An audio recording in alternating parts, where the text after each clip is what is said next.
Selamat datang di channel Cinta Matematika Ilmu Alam. Oke, sekarang kita masuk ke induksi matematika. Apa sih induksi matematika itu? Jadi, induksi matematika merupakan teknik pembuktian yang baku dalam matematika. Nah, biasanya itu kita dikasih soal. Ini misalnya ya, soal gini, baru kita disuruh mencari, buktikan dengan menggunakan induksi bahwa rumus tersebut benar. Nah, kita dikasih soal nih, baru kita disuruh buktiin. Cara buktikannya itu kita bisa pakai induksi matematika. Lanjut, induksi matematika itu pertama kali dikemukakan oleh Francisco Maurolicus. Jadi, pada abad ke-16, si Francisco Maurolicus ini menulis dalam bukunya Arithmeticorum Libri Duo. Maurolicus menyajikan berbagai sifat-sifat bilangan bulat bersama-sama dengan bukti dari sifat ini. Nah, untuk bukti beberapa sifat ini, ia mengemukakan metode induksi matematis. Ini yang akan kita bahas ya. Penggunaan induksi matematis pertamanya dalam buku ini adalah membuktikan bahwa jumlah n bilangan bulat positif ganjil pertama sama dengan n kuadrat. Itu ya. Jadi ini juga kita bahas nanti. Jadi yang pertama kali itu si Francesco Maurolicus. Oke. Lanjut. Prinsip dasar induksi matematika. Untuk mengetahui induksi matematika itu, kita harus menguasai prinsip dasarnya. Prinsip dasarnya itu apa gitu. Ini kita kasih soal ya. Ada 1 sampai 12 dijumlahin. Kita tahu dari 1 ke 2 selisihnya 1, 2 ke 3 selisihnya 1. Jadi, selisih 2 bilangan berurut itu sama dengan 1, ya kan? Nah, baru kita pindahin ya. 1 tambah 2 sampai 12 kalau kakak buat kayak gini. Nah, baru dari 2 ke 11 dibuat gini. Dijumlahin. Ini hasilnya jadi 13 kan? Ini juga 13. Lah, kita buat lagi dari 3 ke 10. Terus dari 4 ke 9. Dari 5 ke 8. 6 ke 7. Hasilnya semua 13 kan? Nah, semuanya 13. Jadi, 13-nya ini kita kali berapa pasang dia gitu kan. Cara nyari berapa pasangnya itu kan berapa banyak bilangannya dibagi 2. Nah, jadi kita jumlahkan aja sisanya. Semuanya. Sn sama dengan 12 dibagi 2 untuk cari tahu pasangannya dikali jumlah mereka 13. Hasilnya 12 bagi 2, 6, dikali 13 sama dengan 78. Masih di prinsip dasar induksi matematika. Misalkan ada soal jumlah bilangan asli berurutan sampai 20 itu berapa gitu. Jumlah bilangan asli berurutan. Kita harus tahu nih, bilangan asli itu bilangan apa. Nah, bilangan asli itu bilangan yang dimulai dari 1. Jadi, bilangan asli berurutan sampai 20, kita tulis gini kan. 1 tambah 2 tambah 3 sampai ke 20. Ini ditanya ini berapa. Tapi tujuan kita untuk mengetahui prinsip dari induksi matematika. Kita tulis lagi. Jadi misalnya ini ditarik garis lurus dari 1 sampai 20, baru dari 2 sampai 19, 3 ke 18, 4 ke 17 gitu kan. Hasilnya kan sama, yaitu 21 kan. Jadi semua ini kalau ditarik gini hasilnya 21, bakalan 21. 21 kita kaliin berapa pasang? Berapa banyak 21 yang ada di baris ini. Jadi, kan kita tadi udah paham nih tentang soal yang bentuknya kayak gini. Jadi tinggal kita masukkan berapa banyak bilangan dibagi 2 dikali 21. Berapa banyak bilangannya? 20. Nah, 20 dibagi 2 dikaliin sama 21. 20 bagi 2, 10 kali 21, 210. Maka, untuk semua bilangan asli berurutan, sampai n bilangan genap dipakai pola Sn sama dengan n per 2 dikali A ditambah n. Maka dari contoh tadi, kita menemukan sebuah konsep dasar induksi matematika. Konsep dasarnya itu apa? Tadi kan kita sudah mencari jumlah bilangan asli berurutan sampai 12 terus sampai ke 20 gitu kan. Ininya kan sama-sama genap kan. Nah, kalau ininya genap, kita bisa menentukan dari pola yang kita cari tadi dari 12 ke 20 untuk nilai N-nya. Itu dia prinsip induksi matematika. Kita cari, terus kita bisa menentukan polanya gitu. Lanjut, masih di prinsip dasar. Jadi, misalkan PN merupakan suatu pernyataan bilangan asli, pernyataan PN benar jika memenuhi langkah berikut. Misalnya PN nih, ada sebuah persamaan. Itu merupakan suatu pernyataan bilangan asli. PN ini benar kalau memenuhi satu langkah awal. Bahasa kerennya nih basic step. Nah, di basic step ini kita substitusikan satu di persamaan PN-nya. Sehingga kalau P sama P1-nya itu benar, maka pernyataan ini benar untuk basic step-nya, untuk langkah awalnya.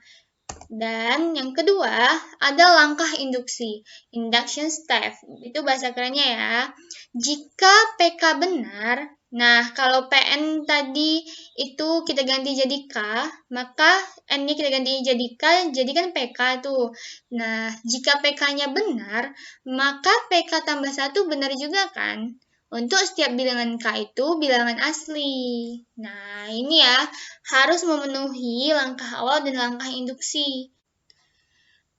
Kita bahas contoh soal ya. Di sini kan ada 1 tambah 2 tambah 3 sampai ke N sama dengan N dikali 2 ditambah N kurang 1 per 2. Kita ini suruh buktiin dia betul atau enggak. Jadi, kita tulis ulang. Ini kan sama dengan PN kan. Ini semua sama dengan PN. Nah, selanjutnya, basic step. Tadi kita harus substitusikan dia ke 1. Coba kita ganti N ke 1. Nah, hasilnya ini kan gini. Jadi 1 dikali 2 ditambah 1 kurang 1 per 2. 1 kurang 1 kan 0. Jadi tinggal 1 kali 2, 2. 2 dibagi 2 sama dengan 1. Kalau dia 1, harusnya P1-nya juga 1, baru benar. Coba P1-nya berapa? Kan 1. Ini P1-nya kan 1. Jadi jumlahnya kan 1. Dia sama, 1 sama dengan 1. Jadi, terbukti di basic step dia benar. Terus, kayak mana kalau kita substitusikan dia kedua? Ganti aja N-nya, ganti kedua. Jadi, 2 dikali 2 ditambah N-nya tetap ganti 2, 2 kurang 1 per 2. 2 kurang 1 kan 1. 1 tambah 2, 3. 2-nya mati, sisa 3 sama dengan 3. Kalau di U2, dia kan 2 nih, sampai 2 ini. Jumlahnya dari U1, U2 ini kan 3. Karena jumlahnya sama, maka ini juga terbukti benar. Kalau di basic step terbukti benar, kita masuk ke langkah induksi. Jika PN-nya benar, berarti kalau N-nya diganti sama K harusnya benar kan? Terus kalau K-nya ditambahi 1, misalnya PK tambah 1 ini, kan berarti dia harusnya juga benar. Nah, kita kerjain ya. Pakai K sama K tambah 1 dengan cara induksi. Jadi kan tinggal ganti nih. Yang ini jadi K. Kalau dia menjadi K, jadi K dikali 2 ditambah K kurang 1 per 2. Ini simpen dulu untuk nilai PK. Kita masuk ke PK tambah 1 dulu. PK tambah 1 sama dengan 1 ditambah 2 ditambah 3 ditambah K. Nah, untuk suku selanjutnya setelah K ini kan K tambah 1. Karena selisihnya ini kan 1. Nah, K tambah 1 ini, kalau seterusnya apa? K tambah 2 kan? Seterusnya lagi K tambah 3. Tapi kita pakai cuma sampai K tambah 1 ini. Nah, di sininya juga harus kita tambahi 1. Jadi K tambah 1 dikali 2 ditambah K tambah 1 lagi kurang 1 per 2.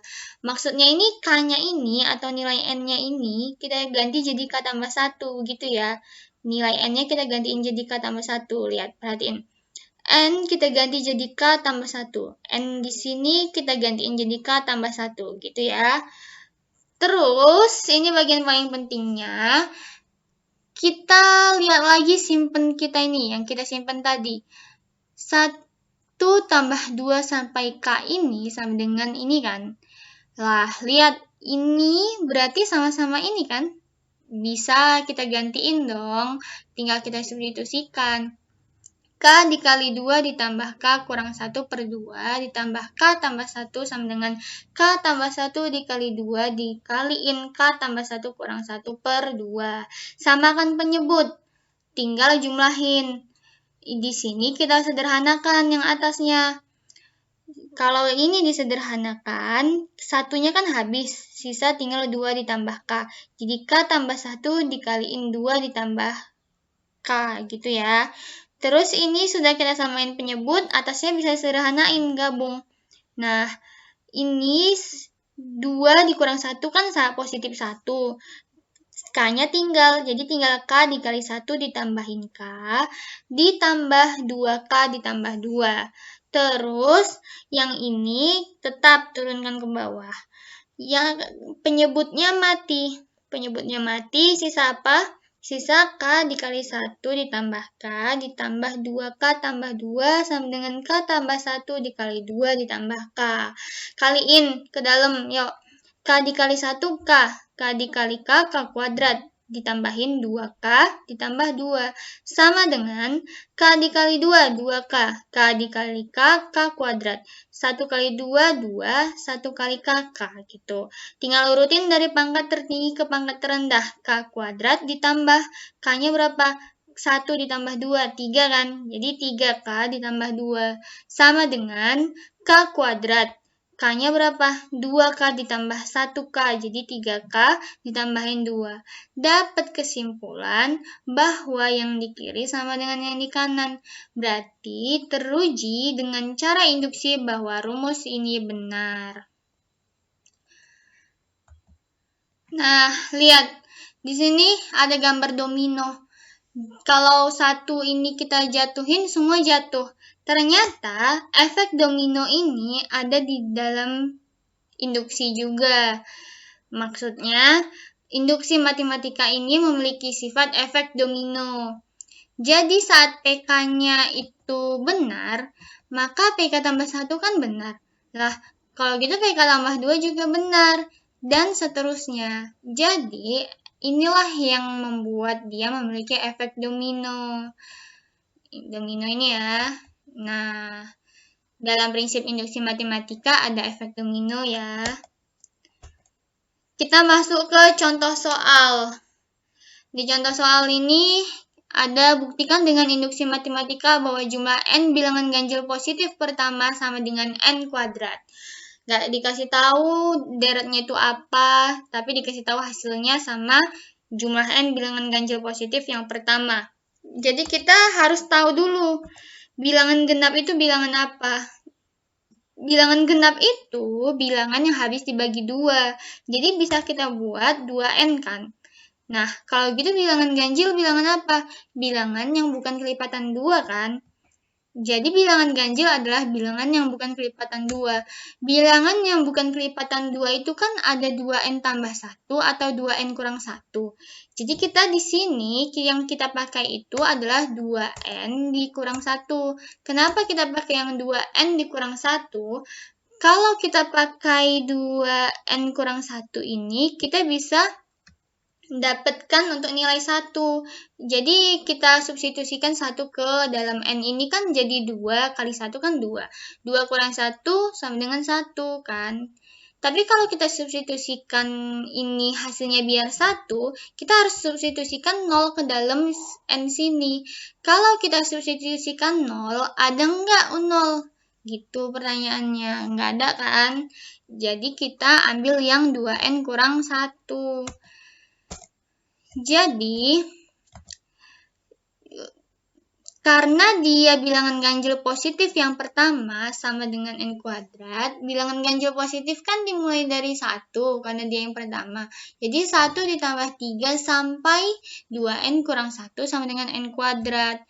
Caranya sama yang tadi, mulai dari basic step, langkah awalnya itu kita ambil 1 untuk kita substitusiin. Jadi P1-nya itu harusnya kan jawabannya 1. Jumlahnya itu kan 1. Nah, kalau gitu harusnya kalau kita sudah substitusikan 1 ini ke N kuadrat, hasilnya 1. Terbukti kan dia sama dengan 1, berarti di langkah awalnya ini terbukti. Benar. Terus kita lanjut ke langkah induksi. Kalau N benar, maka N sama dengan K juga benar. Sehingga PK sama dengan 1 ditambah 3 ditambah 5 ditambah 2K kurang 1 sama dengan K kuadrat. Kalau ini juga benar, maka N sama dengan K tambah 1 juga benar. Sehingga PK tambah 1 sama dengan 1 ditambah 3 ditambahin dengan 2K kurang 1 tambah suku berikutnya dari ini. Tinggal ganti K ini substitusikan dengan K tambah 1 ya. Jadi 2 dikali K tambah 1 dikurang 1 sama dengan, ini juga gantiin jadi K tambah 1. Jadi K tambah 1 dikuadratin. Sama, konsepnya sama yang tadi. Yang ini kita ganti jadi K kuadrat. Kita gantiin jadi K kuadrat ditambah 2 kali K. 2 kali K kan, simpan dulu 2 kali K. Baru ini kan 2 dikurang 1, sisa 1. Jadi ditambahin 1. Kalau K tambah 1 dikuadratin, jadinya K kuadrat ditambah 2K ditambah 1. Karena hasilnya sama, maka rumus yang ada di atas ini terbukti dengan cara induksi matematika. Jadi gitu ya, cara menentukan cara membuktikan dengan induksi matematika.